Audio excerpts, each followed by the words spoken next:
The plant-based movement is just the tip of the iceberg of the switch in the consciousness, the collective consciousness towards what we should be eating, why we are doing all these things wrong. But do you see, or do you envision the plant-based movement, of this group of doctors that are showing all this evidence that plants can reverse cardiovascular disease, plants can help a lot of obesity and diabetes, but plant-based doctors promote a plant-based diet, but basically cooked vegan diet with, some leafy greens, some fruits and veggies here and there, but predominantly starch-based, grain-based, legume-based, because all the studies point towards how convenient and how all these blue zones people have the longest longevity, pun intended, because of the bean consumption and grains. And so plant-based doctors and all these studies need to explore a little bit more the raw vegan fruit-based people, which we are not plenty, but little by little we are growing in numbers. So do you envision yourself like convergence of plant-based movement from the allopathic medical community and fruit-based raw vegan living from the naturopathic community? Do you see that? Is that possible? Okay, so who am I speaking to when I answer this? Is this like for scientists to hear, for doctors to hear, for the public consumption? The answers would be a little different. I think the answers would be a little different because in terms of science, we know quite well and have known for many, many decades that cooking food results in various forms of harm. We know that we create partially combusted hydrocarbons when we heat any food, and that partially combusted hydrocarbons they're carcinogenic, among a bunch of other things. They're often tremorogenic, they're often tumorogenic, they're often teratogenic, they're problematic in other ways. If what came out of a kitchen vent was coming out of a business's smokestack, well, then the Environmental Protection Agency would step in and say, you can't be emitting all of these fumes into the air. We've known that if you grill meat on a barbecue, that it's carcinogenic, and we've known since the 50s. We know that when you heat carbohydrates, especially to high heat, that we release a wide range of carcinogens. We know that when you heat fats, they also become carcinogenic. We know that there's a strong production, and you can easily find with a scan of internet that there's a strong production of what are known as anti-nutrients when we cook various foods. And typically those anti-nutrients, which make you need more of a specific nutrient, those are very often the exact same nutrient of which there is not much in the food where the anti-nutrient is generated. So you get a double whammy effect. So you get anti-nutrients, you get anti-vitamins, you get carcinogens and tumorigens and tremorogens, you get teratogens, which are going to affect our offspring, as was shown by Dr. Pottinger in 1919. I mean, this is not news anymore. The Pottinger's cats? Yes, the Pottinger's cats. I mean, they showed the examples of what happens if we try to live on an all-cooked food diet. Humans are quite resilient. We can handle some cooked food, and changing from a standard Western diet to a vegan approach is certainly a huge improvement. I'm not arguing with that, but we can improve further. We can improve all the way to what is best for us, which is fruits and vegetables. I mean, when I was a kid, nobody said, oh, you must eat your legumes. I mean, this wasn't part of the package. Oh, you must eat your rice. Oh, you must eat your potato.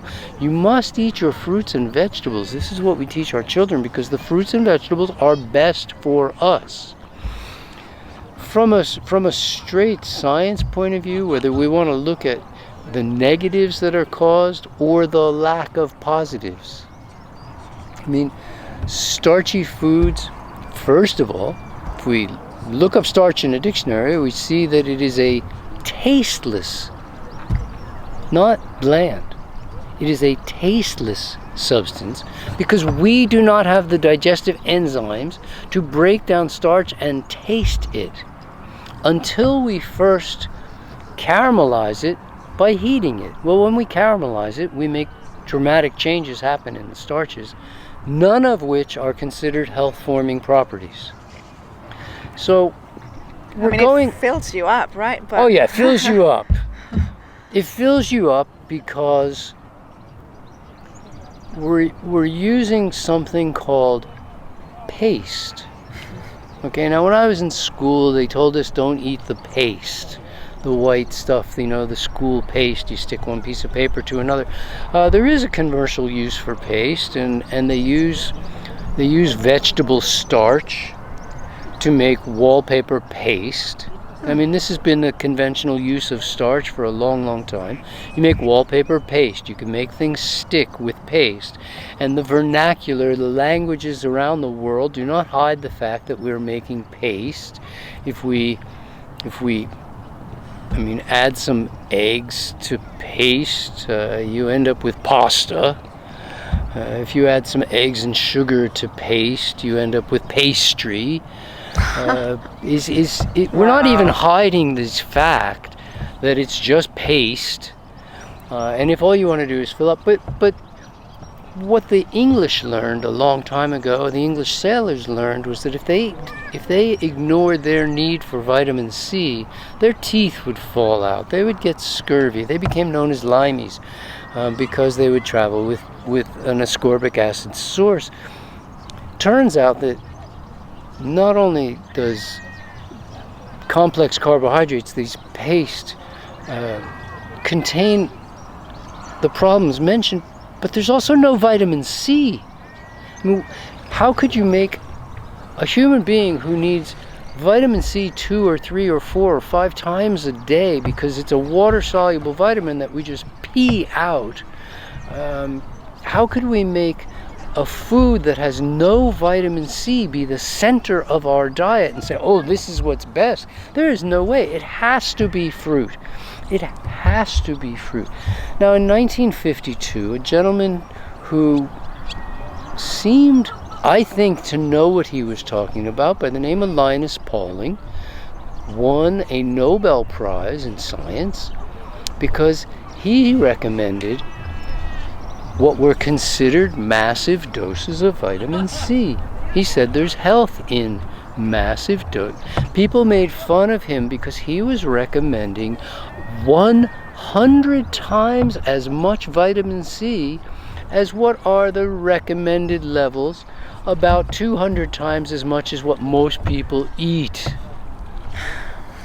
But if we go on a raw vegan diet that is predominated by fruit, you will find that you're actually eating almost to the microgram exactly what Linus Pauling was recommending, for which he won a Nobel Prize. I cannot ignore this fact, this information where, I'm thinking Linus Pauling knew something and he got a prize for it and was respected for it for a very long time.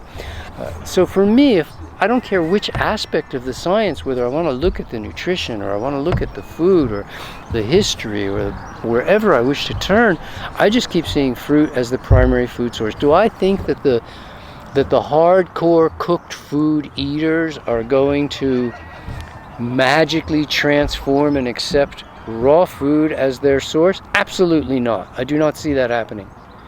They will fight tooth and nail because they've backed themselves into a corner of having to defend their turf. And honestly, I don't see them changing. I expressed interest in speaking at a vegan conference recently that was focused on health and fitness. I have run a health and fitness program of my own since 1996 every year, and thought that health and fitness being my forte, I might be able to be one of the presenters at this health and fitness program, this vegan program. The organizer of the event wrote back to me and said, Doug, we'd love to have you as a speaker. I mean, you've got all the credentials, you've got what it's the appropriate stuff to be able to speak. He said, but ours is not a raw food program. Ours is a vegan program.